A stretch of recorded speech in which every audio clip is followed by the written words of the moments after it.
Hello, আসসালামু আলাইকুম রহমতুল্লাহ। সবাইকে স্বাগত নতুন একটি শর্ট ব্লগে। আজকে আপনাদেরকে দেখাই যে 100 থেকে 150 বছরের বাড়িগুলা এই আধুনিক যুগে 2026 সালে এখনো কিভাবে তাল মিলিয়ে দাঁড়িয়ে আছে ইংল্যান্ডে, সেগুলো আপনাদেরকে একটু দেখাই। আশপাশে আমার যে বাড়িগুলা দেখতে পাচ্ছেন, এই বাড়িগুলোর বয়স একটা একটা 100 থেকে 150 বছর সর্বনিম্ন হবেই।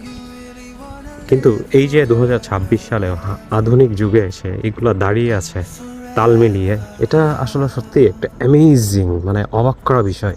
তো তাদের আর্কিটেক্ট তখন মানে কোন লেভেলের ছিল একবার চিন্তা করেন। ব্রিটিশদের আর্কিটেক্ট, ও মাই গড, মানে ইটস রিয়েলি অ্যামেজিং। বাড়িগুলো কিন্তু এখনো অনেক সুন্দর, বাট এগুলো হচ্ছে সবই অনেক পুরাতন, অনেক পুরাতন। Oh my god, it's looking to beautiful বা গ্রেট।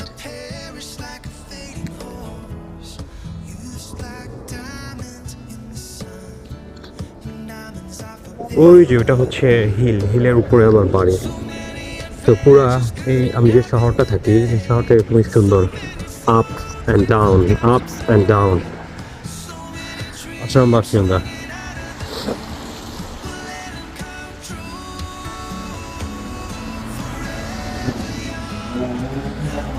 আজকে মানে একটা হিউমিডিটি কাইন্ড অফ, মানে সকালে এক দফা রেইন হয়ে গিয়েছে, আবার এক দফা হবে। আকাশ তো তাই বলছে, বাট স্টিল মানে ওদের একটা মানে ঠান্ডা কম, খুব ভালো লাগছে। আজকে একটু বের হলাম। ওয়াও, আকাশ।